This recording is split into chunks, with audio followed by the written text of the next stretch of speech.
Hey, good morning to you. Glad you could make it with us. We're on the Centerville Ridge here. Bull Run is several miles behind us. Let's make no mistake about this. The Battle of Bull Run was not fought because Washington was in danger.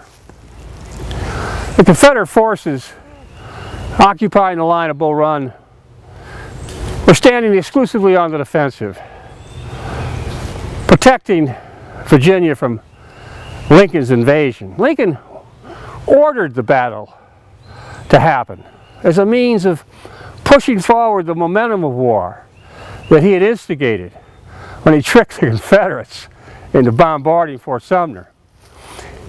General-in-Chief Winfield Scott disagreed with Lincoln on this. From Scott's point of view, Virginia, the forces at Bull Run posed no threat to the security of Washington. Attacking them would only make it that much more difficult to effectuate a peaceable settlement to the succession crisis. Furthermore, as a strictly military point of view, the men in uniform were incapable of functioning as a unified fighting force. Nor was there sufficient equipment, wagons, horses, and artillery that was available to support them. Worst of all, the field officers were useless. They had no military training, and as a consequence could hardly hold together companies of regiments in the course of battle, much less effectuate cooperation between regiments. The idea that brigades or divisions could function in a cohesive fashion was ridiculous. Lincoln sidestepped Scott's resistance by reaching out to an obscure junior officer, Irvin McDowell, and elevating him to the rank of Brigadier General of the regular army. Lincoln gave McDowell direct order to take command of the volunteers camped on the Alexandria side of the Potomac and move on Bull Run. Now, the advance of McClellan's army, Daniel Tyler's division with 4 brigades, reached Centerville and the ridge that we're standing on early Thursday morning, July 18, 1861. Later in the day, Miles Dixon, David Hunter's, Samuel Heintzelman's divisions, marching on separate roads, closed up. Now, the key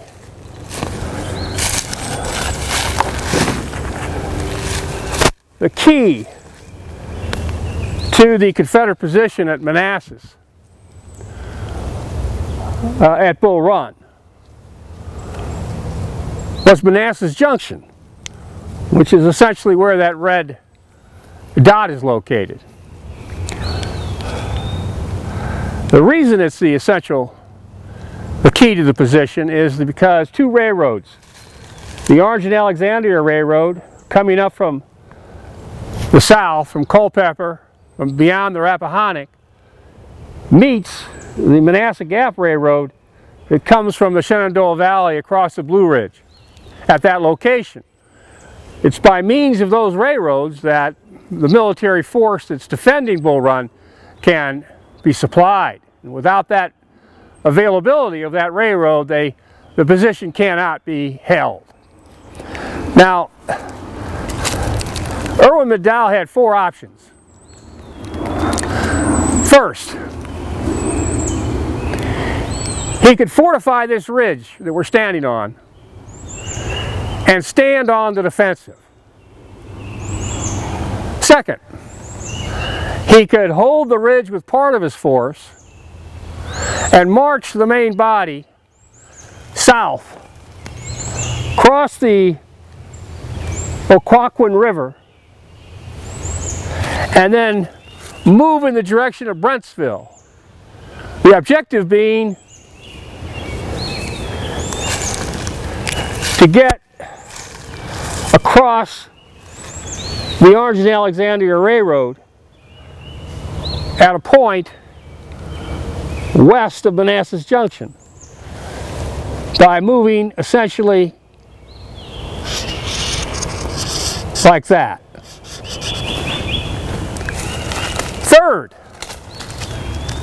from this ridge, he could attack the Confederate defenses at Blackburn's Ford, force a passage of Bull Run, and drive directly on Manassas Junction.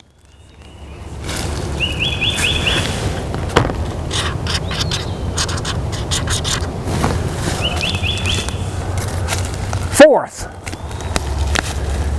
he could march his army north, cross Bull Run at a point beyond the flank of the Confederate defenses, and then march south toward Manassas Junction. Like this.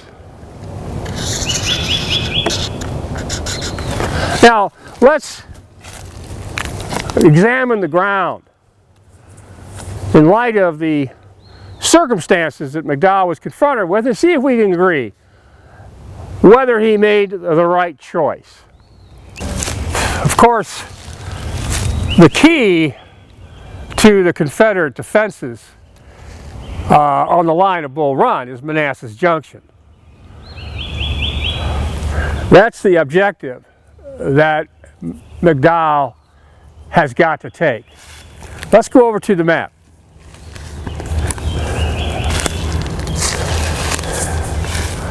There are two railroads that come from the west and south. The first one, and the major railroad, is called the Orange and Alexandria Railroad.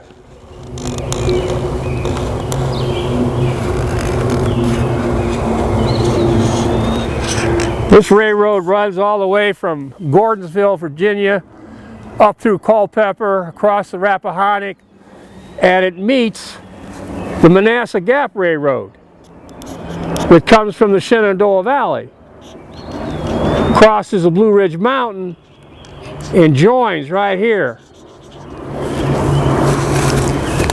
It's the railroads that allow the Confederates to support with the tons of supplies that are necessary on a daily basis the 18,000 men that are accumulating here.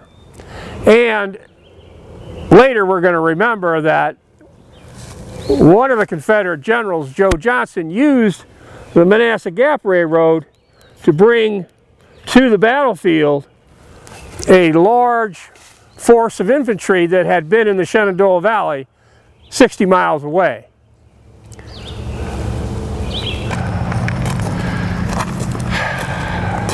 Well, we come from Brentsville. That was option number one. Now, we're on an old farm road that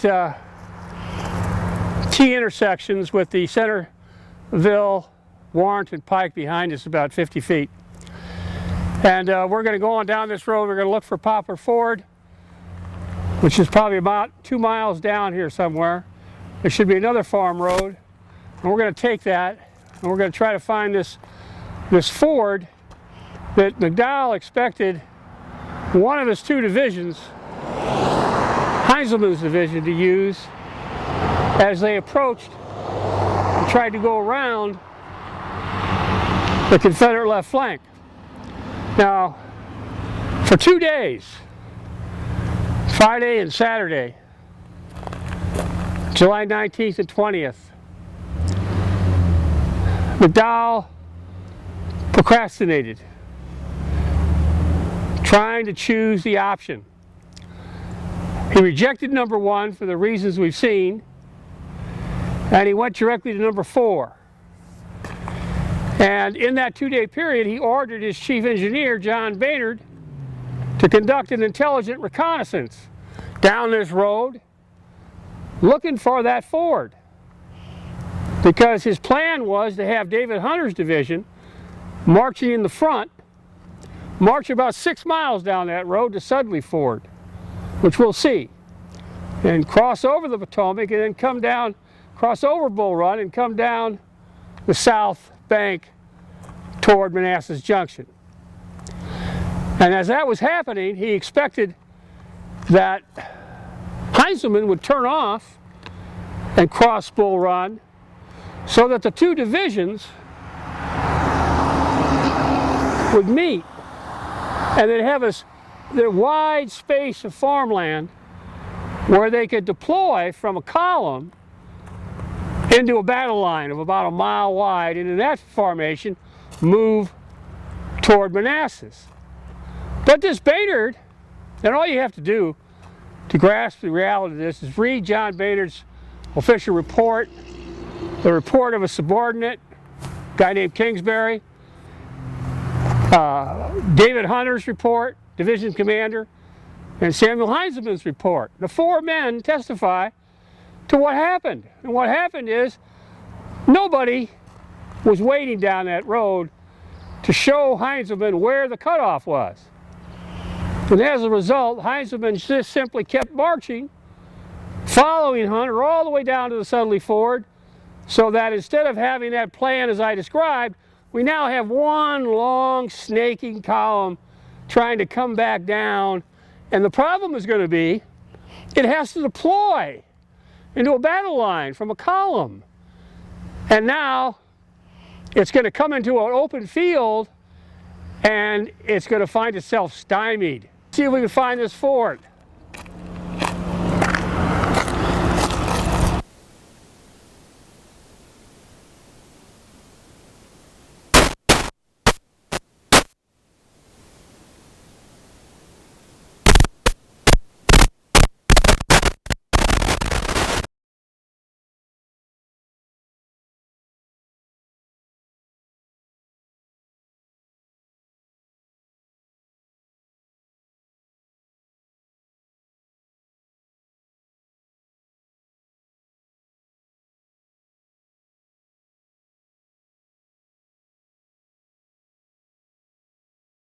This is Sudley Ford.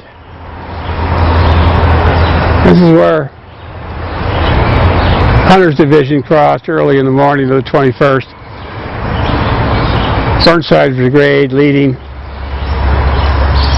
followed hours later by Heintzelman's division. All along this bank there would have been soldiers, Union soldiers, crossing. You can see coming out of the ford just a few feet, you have this wagon road in the saddle, and the old Sudley Church, and of course there's the pike. You can hear the cars and see some flashes of car. That's the pike right there. And either on this hill here or further up that the church would have been. Now this is the stone bridge that takes the Centerville Pike toward that intersection.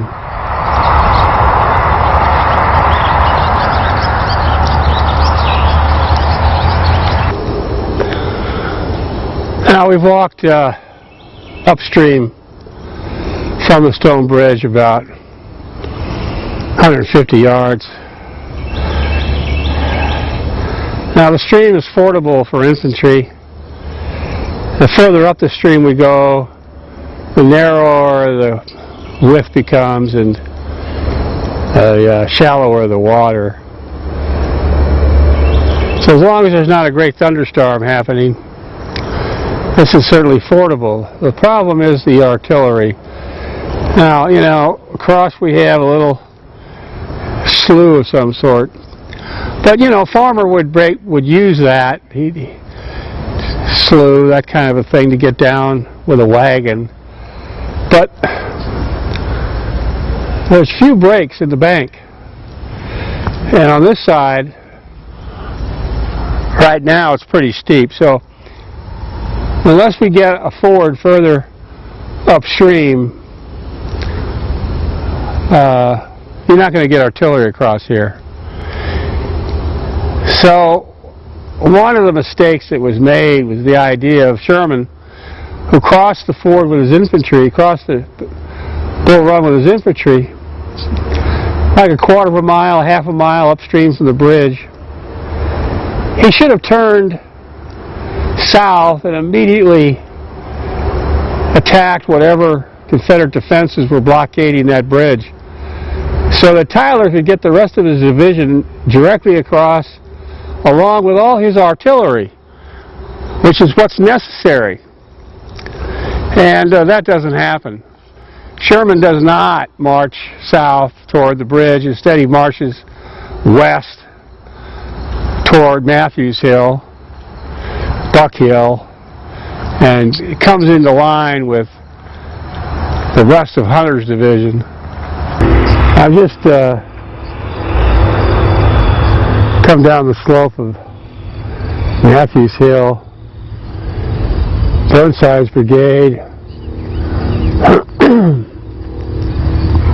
has approached the hill and is coming over the crown of it.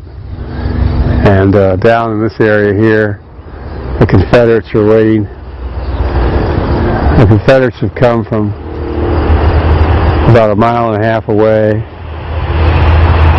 in that direction over there. That house up there, I think, is standing on Henry Hill. Well, behind us is the crown of Matthews Hill. You can make out, I think, the gun tubes.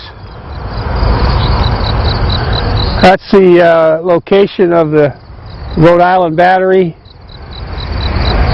Burnside's brigade was the first to come down from Sudley Ford. The Sudley Road is out there. They come over the crown of Matthews Hill and they realize that down here where we're standing, Confederate infantry line with some artillery was spread out on the lower slope here waiting for them. So they had to come down this hill and attack that position. And in the distance, behind that fence line down there, you can see over the rolling hills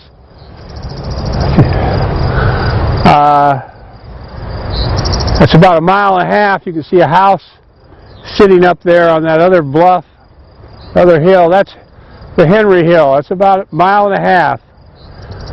So Burnside and the other Union troops have to spend about 1.5 hours, 2 hours struggling to push this Confederate line out of the way so they can continue to move on down into that open field area. And they're hoping that from the left, Heintzelman's division is going to appear, having crossed the Bull Run stream at Poplar Ford. And then a little further down along the pike, they're hoping that Tyler's division, that is in front of the stone bridge, will cross. So by the time they get down into that trough between these hills, which is where the Centerville Pike divisions, and in that way they then proceed to move further south. And eventually they're going to find that that hill over there is going to be occupied in force, and before they can move any further south toward Manassas Junction, they're going to have to push that force off that hill. And that is where the battle ends up. This is the Pike intersection with the Sudley Road. And this is where the action, this is a Matthews Stone house. And at the end of the day, the Union forces have to climb that hill up to that house. Well, we're coming down the south slope of Buck Hill. So we're going to step down from Matthews Hill. And what the Union forces got to do now, they just got to come across the pike, they could either use the Sudley Road to try to get up on that hill as well as go right up the side of it. The objective being to get up to that house, which is the Henry house. And that's about a mile from here. Just about the range. Is artillery going in both directions right now. Artillery from the ridge here at Buck Hill and artillery from Henry Hill. The whole field here is now filled with blue. So let's move on. Alright, we've reached Young's Branch, which it runs along the pike down toward the intersection, and then it crosses over, it meanders around, goes around the hill. Now this is not a formidable obstacle. You can see that for infantry to get across in July of 1861, as long as it's not a big rainstorm, a thunderstorm. But artillery have got a problem. Just look at the bank down the stream. That's just going to be difficult. Now there are spots like this spot where you might be able to get a team of horses across here, carriage across here, but you're going to have to pick your shots. It's going to be time consuming. And in the reality, no artillery across the stream. Alright, we're going back toward Matthews Hill. Well, we've reached Henry Hill. That's the Henry house. Earlier, we were across the pike and up on that crown of Matthews Hill. Now you can see in front of us, if you pan this area here, you can see that there's about 300 yards between the Henry Hill, the Henry house, and that gun line down there. That's Stonewall's gun line all the way. You can see it goes way back there. It covers about 150 yards. 50 yards between each gun. There's 13 guns. So if you come back to the Henry house, the Union infantry coming up off the crest of the hill and onto this plateau have got to rush across this space to get to the Confederate infantry, which are behind those guns. And while they're doing that, they're being pounded by canister, round shot, ricocheting across the ground, rolling like bowling balls, knocking them down, canister blasting in their faces. And so over a period of 3 hours, they rush, they fade away, they rush, they fade away, they rush. It goes on and on because they can't break that gun line. Now, at one point during this struggle for this hill, Irvin McDowell rides up the hill, goes to the Henry house, climbs into the second floor. Mrs. Henry's dead by now. Her artillery rounds have shattered the house into smithereens. And he looks out here with his binoculars trying to understand what's happening. Why is infantry, which is piling up at the base of the hill. Now these field officers, prodded by their brigadier generals, they're striving to get these damn regiments up this hill in a cohesive force, get their front organized, and then have them rush across this field to attack that gun line over there, 300 yards over there. And McDowell realizes it's not going to happen. He needs to counter the fire of those guns, and he decides to order up the hill Griffin's battery and Ricketts' battery, 12 guns. Now both these officers are United States West Point graduates. They're regular Army officers. Their artillerymen are regular Army. They know what they're doing. They come up here. Griffin takes position over here where this White House is, between the Henry house and this area right over here. Griffin puts his guns on this side, and then Ricketts he puts his guns on the opposite side. And they go into battery and they start trying to suppress that fire from those Confederate guns. Well, it quickly develops that Ricketts guns are totally ineffective for this particular activity. They are Parrott rifle guns, recently manufactured with brand new ammunition. They have long fuses to the shells.